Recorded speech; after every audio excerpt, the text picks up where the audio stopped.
वाराणसी आस्था का पर्याय है ये शहर, हिंदू धर्म का केंद्र है ये शहर, हर प्रकार से पवित्र एक शहर। कृतयुग से चली आ रही काशी चरम उत्कृष्टता की है साक्षी। शेष दुनिया है काली युग का भाग, जिस काली युग में है त्रुटियां अपार।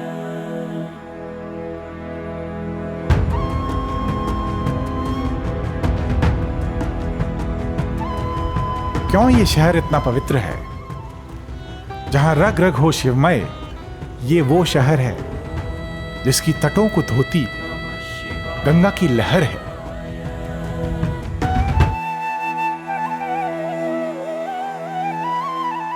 जो काशी गंगा विश्वेश्वर का संगम है। संगम शहर को बनाता विहंगम है। आखिर क्या है शहर का शंकर से संबंध? शिव की नगरी, ऋग्वेद में इसी नाम से जानी गई काशी। शिव इस शहर के अभिभावक हैं। जन जन का कल्याण करते हैं, बदले में काशीवासी अपने भोले की आराधना करते हैं। शहर की हर गली, हर चौराहे पर विरूपाक्ष की प्रतिमा प्रतिष्ठित है। हर काशीवासी सहस्राक्ष का रूप है। शहर का हर कंकर लिंग रूप है, परमेश्वर स्वरूप है।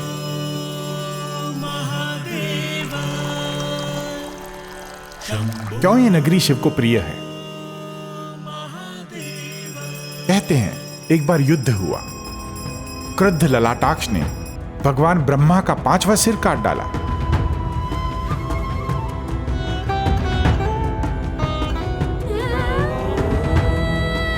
हाथ से चिपके सिर के साथ शूलपाणी भटकते रहे।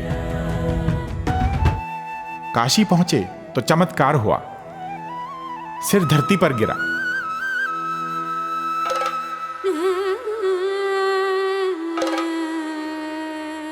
और यह स्थल त्रिलोकेश को प्रिय हो गया।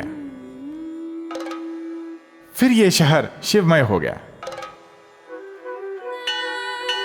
शहर भर में शिव के हजारों मंदिर हैं। हर मंदिर की अलग कहानी है। इन्हीं में एक काल भैरव मंदिर है जो शिव का रौद्र रूप दर्शाता है।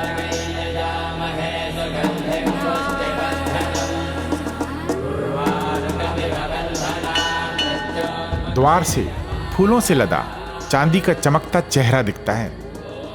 निकट से पंखों से सुसज्जित कपाल माला दिखती है।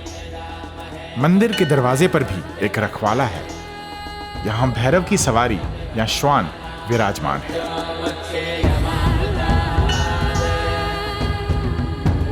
यह शहर का कोतवाल है।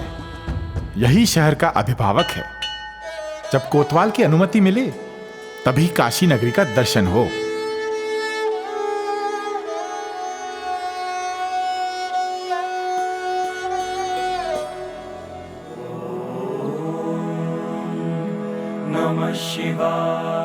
बनारस को अविमुक्त कहते हैं, जहां कण कण में कृपा निधि रहते हैं।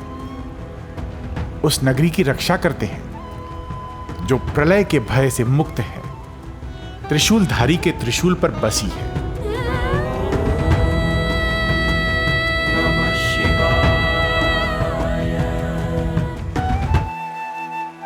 गंगा तट पर है केदारेश्वर मंदिर। कहते हैं त्रिशूल के तीसरे शूल पर बसा है मंदिर। यहां गर्भगृह का शिवलिंग प्राकृतिक है। सफेद दानेदार उभरा हुआ काला पत्थर है।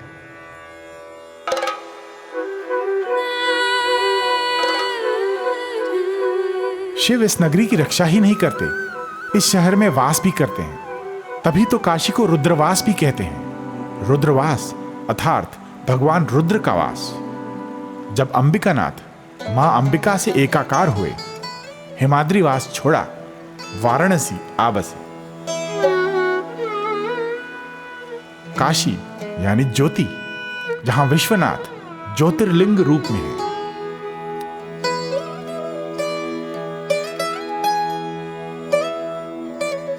काशी वासियों के लिए शिव भीम रूपाय नहीं, त्रिनेत्रधारी नहीं, विनाशक नहीं, बाबा हैं, प्रेरणा स्रोत हैं, पवित्र अभिभावक हैं।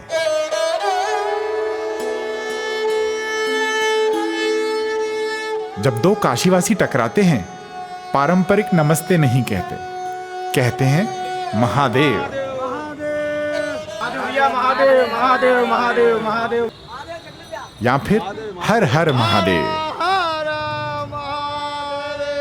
हर हर महादेव का अर्थ है सहस्रपाद सब में विराजमान है।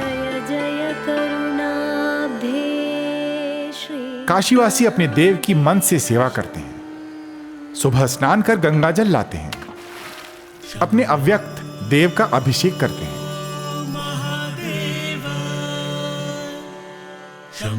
काशीवासी ही नहीं, नदी भी शिव का अभिषेक करती है। सिर्फ वाराणसी में गंगा उत्तर का रुख करती है, अपने पूज्य परमेश्वर को नमन करती है।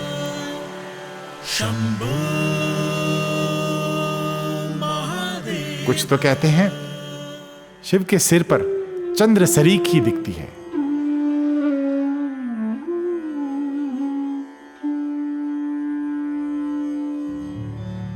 नगरी का नाम भी नदी के नाम पर है।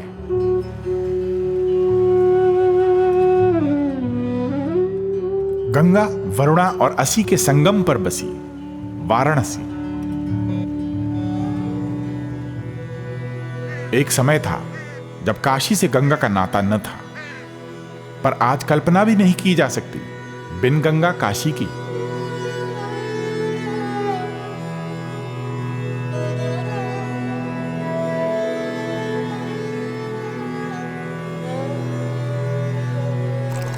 तो कैसे काशी आई गंगा? कहते हैं एक राजा ने घनघोर तपस्या की। जब गंगा धरती पर अवतरित हुई, हर वर्ष वो दिन गंगा दशहरा को समर्पित है।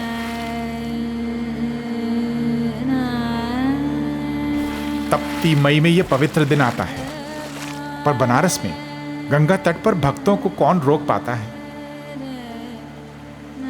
गंगा स्नान शीतलता प्रदान करती है। दसों दिशाएं हर हर गंगे से गूंजती है। गंगा स्नान का ये पवित्रतम दिन है। 10 पापों का हरण, यही दशहरे का अर्थ है।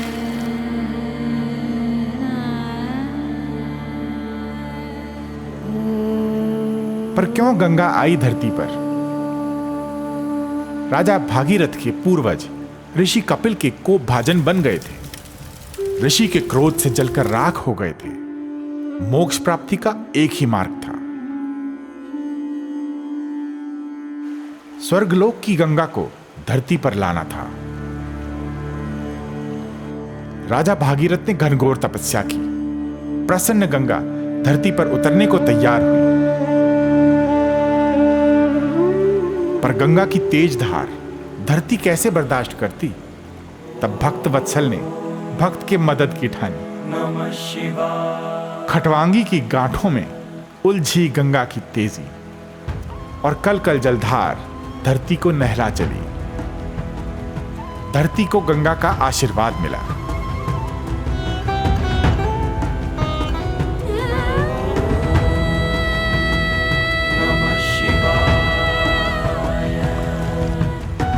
पर्वत से सागर तक गंगा का मिठास मिला। शुद्ध आत्मा से नव आरंभ का अवसर देती है।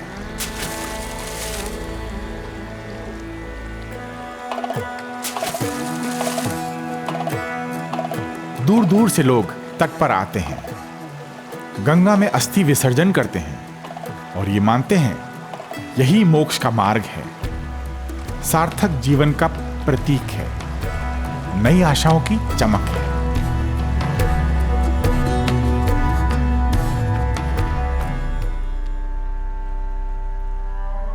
गंगा पवित्रता का दूसरा नाम, लेकिन विश्वास के बिना गंगा पवित्र नहीं। क्या करें कि गंगा की पवित्रता बनी रहे, अनंत अपार लोगों को तृप्त करती रहे। गंगा स्वच्छता अभियान को 2014 में नया जीवन मिला जब नमामि गंगे यानी गंगा स्वच्छता का राष्ट्रीय मिशन आरंभ हुआ।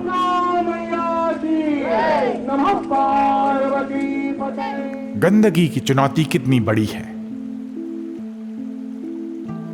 संकट मोचन फाउंडेशन के विशंभरनाथ पिछले 30 वर्षों से गंगा जल तथा इसकी गुणवत्ता पर नजर रखे हुए हैं। तो हमारे पास एक स्टैटिस्टिकल डेटा है, लगभग 90% सफरिंग गंगा जी का केवल रॉ सीवेज के डिस्पोजल से है और बाकी 10% हमारे और हैबिट की वजह से है। जैसे बनारस में आज के दिन करीब 350 MLD प्रतिदिन गंगा जी में आयोजन होता है। तो स्वच्छ नदी के लिए पहले नालों का प्रबंधन आवश्यक है। करीब 2525 किलोमीटर की यात्रा में माँ गंगा जिन 5 राज्यों से होकर गुजरती हैं उनमें सीवेज ट्रीटमेंट प्लांट लगाना इस सरकार की सबसे बड़ी भूमिका है, सबसे बड़ा उद्देश्य है। वाराणसी की जहां तक बात करें तो वाराणसी का 300 MLD सीवेज गंगा में गिरता है। इसमें मिला करके करीब 362 MLD शोधन क्षमता का सीवेज ट्रीटमेंट प्लांट बनाया जा रहा है। कचरा साफ करने वाले उपकरण पूरे पाट को स्वच्छ कर रहे हैं।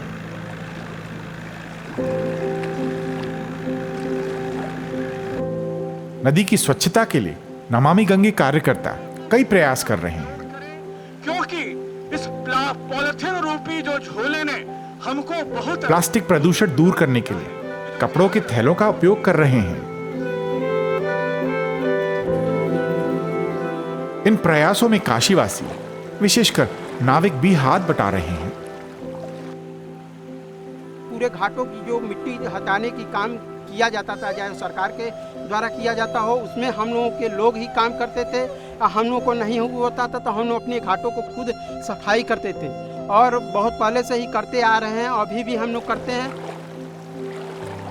नदी उनका जीवन है, उनकी माँ है, उनकी देवी है। उसकी स्वच्छता ही उनकी आराधना है। अभी तो बहुत सफाई हो रहे हैं और सफाई दिख भी रहा है। सफाई दिख भी रहा है, चाहे गंगा में हो और चाहे गंगा के किनारे हो, जबरदस्त सफाई है। गरीब अंतिम संस्कार की लकड़ी नहीं खरीद पाते, शवों को गंगा में बहा देते हैं। स्वच्छता अभियान में जुटे लोग इनकी मदद कर रहे हैं। नदी में बहने वाले शवों का अंतिम संस्कार कर रहे हैं। गंगा की शुद्धि में तो ये है कि जो लवारिस असहाय जो मड़ बह के आते हैं तो वो लोग को भी हम लोग निकलवा के पुलिस द्वारा पंचनामा करवा के उसका दाह संस्कार हम लोग फ्री में करवाते हैं। प्लस घाट की साफ सफाई जो भी होती है सारा हमारे NGO के माध्यम से ही होता है। क्या प्रयासों का फल निकला है? थोड़ी हाँ थोड़ी ना। कुछ कहते हैं सफाई हुई है, कुछ कहते हैं अभी बहुत कुछ बाकी है। पर काशीवासी मानते हैं मां गंगा की स्वच्छता के लिए जो भी कदम उठाए जाएं उचित हैं, सही दिशा है।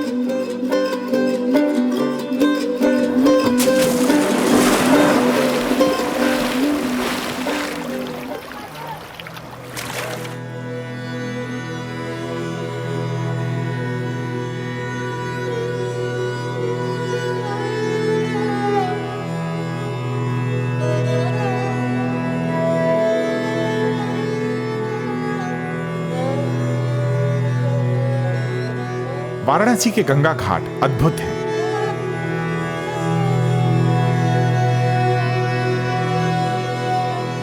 सिर्फ सीढ़ियां नहीं, नगर और नदी का संगम है।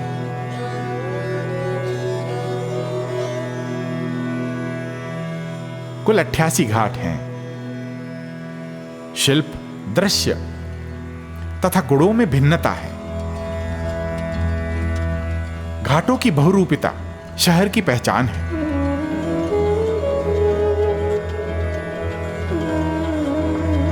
सबसे दक्षिण में 80 घाट है। 80 और गंगा नदी का संगम, जहां स्नान करना सबसे लोकप्रिय है। काशी खंड की माने तो यहां डुबकी लगाकर सभी हिंदू तीर्थों का आशीष मिलता है।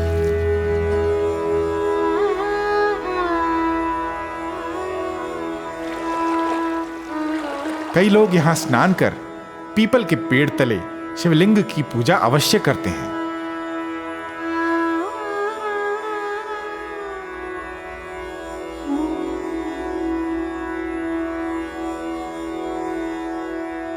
कहते हैं तुलसीदास ने 80 घाट के एक घर में रामचरितमानस की रचना की थी।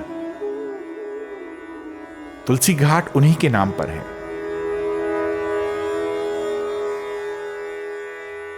एक बार तुलसी की पांडुलिपि गंगा में गिर गई, लेकिन डूबी नहीं।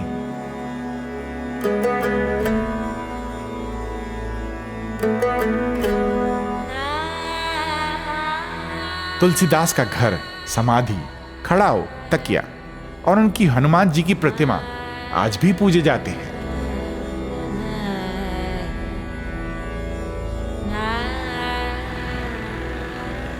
कई घाटों में भिन्नता स्पष्ट है। केदार घाट की खड़ी सीढ़ियां, चेत सिंह घाट का किला तथा आलमगीर मस्जिद जो पंचगंगा घाट के निकट है। इस घाट से जुड़ी रोचक कहानी है। मुस्लिम महिला के प्रेम में पड़ा हिंदू कवि समाज से बहिष्कृत हुआ तो इसी घाट पर बैठकर गंगा महिमा के 52 श्लोक पढ़े। हर श्लोक के साथ गंगा एक सीढ़ी चढ़ी और अंत में प्रेमियों को अपनी गोद में समा लिया। और ये दशाश्वमेध घाट संभवतः सबसे व्यस्त घाट, बांस की छतरियों तले पुजारी, नाई, फूल विक्रेता तथा सर्वव्यापी दलाल। नाम कहता है 10 अश्वों की बलि और कहानी कहती है ब्रह्मा ने यहां पूजा करते हुए 10 घोड़ों की बलि चढ़ाई थी। मणिकर्णिका तथा हरिश्चंद्र वाराणसी के शमशान घाट है जहां 24 घंटे लौ धधकती है।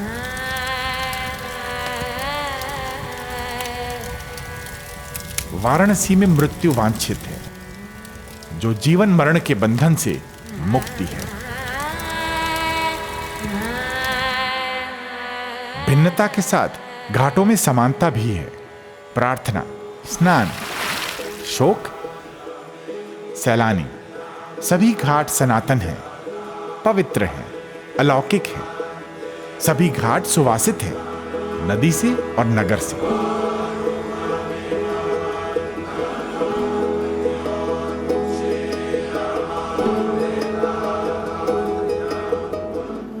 हर शाम गंगा तट पर पूरा शहर आता है, गंगा आरती करता है। ये गंगा और विश्वेश्वर की आराधना है। नदी नगर संगम की वंदना है।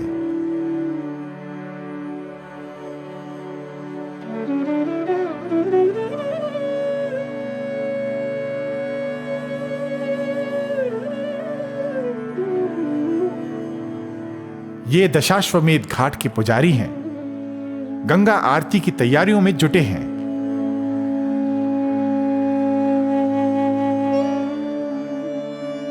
दीपों के रंग रूप बेशक अलग हों, पर घाट घाट की यही कहानी है। और ये एक धार्मिक चीज जो कि मंदिरों के अंदर होती थी, आज ये कार्य मंदिर के दहलीज पार करके मुक्त आकाश मंच पे काशी के दशाश्वमेध घाट पे संपादित हो रही है। आरती काशीवासियों और सैलानियों का मुख्य आकर्षण है, करीने से किया गया आयोजन है।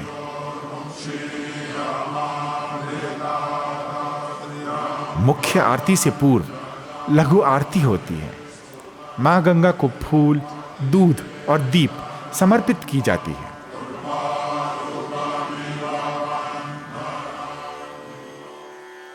पहले शंखनाद होता है, जो बुरी ताकतों के नाश का प्रतीक है। जब हम आरती पूजा करते हैं, शंख बजाते हैं, तो इस वातावरण में जो कोई भी दूषित बैक्टीरिया हैं वो मरते हैं। गुरु को नमन के साथ आरती आरंभ होती है। इसके बाद गुग्गुल पूजा होती है। गुग्गुल के धुएं से वातावरण सुवासित हो उठता है। फिर मनोयोग बढ़ाने के लिए ध्यान मंत्र का जाप होता है। भागीरथी नंदिनी पूजा के साथ आरती आगे बढ़ती है। ये गंगा के तेज और ऐश्वर्य की पूजा है। फिर कपूर आरती होती है। ये शहर के अभिभावक शिव की आराधना है। दीपों की लयबद्ध जगमग और तालबद्ध मंत्रों का उच्चारण अद्भुत समा बांधते हैं। धूप अगर हम अर्पित कर रहे हैं तो हमारी कामना होती है आरती में कि भगवान जो ये मैं गंध आपको अर्पित कर रहा हूँ, ये पूरे संसार को आप अर्पित करो। जो ये दीपक मैं आपको जला रहा हूँ, जहाँ कहीं भी संसार में अंधकार हो उसको आप प्रकाशमय करो। कपूर की आरती जो शिव तांडव होता है, जटाटवी ज्वल ज्वल प्रवाह पावित सले, ये भगवान शंकर का रुद्र का एक क्रोधित मुद्रा रूप है। तो उसी आरती प्राय में हम देवता को जगाते हैं, उनको भोजन भोग इत्यादि दे के उनको शयन करा के आखिरी समापन संग से करते हैं। पंख लहराकर देव शुद्धि के साथ गंगा आरती पूर्ण होती है। हर हर शंभो के नाद से आरती समाप्त होती है। ये तेजस्वी गंगा को संभालने वाले शिव शक्ति की अर्चना है।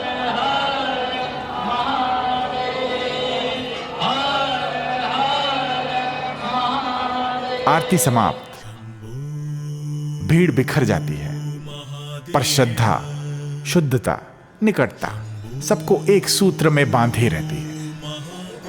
और हजारों लाख लोग जब एक जगह इकट्ठा होते हैं और एक तरीके का धुन बजाते हैं तो उससे एक दूसरे में परस्पर सौंदर्य और प्यार की भावना आती है। तो ये एक कनेक्टिविटी है जिससे लोग जुड़ते चले जा रहे हैं और परंपरागत चले आ रहे हैं। चमत्कारिक नगरी, पवित्र नदी और आराध्य देवी की महिमा स्कंद पुराण के काशी खंड में वर्णित है।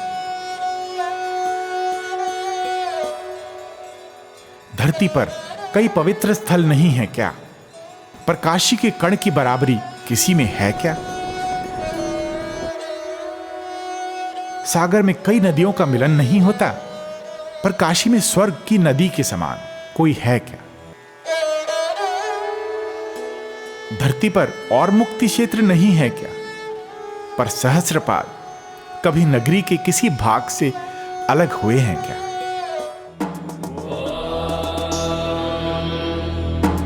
Raya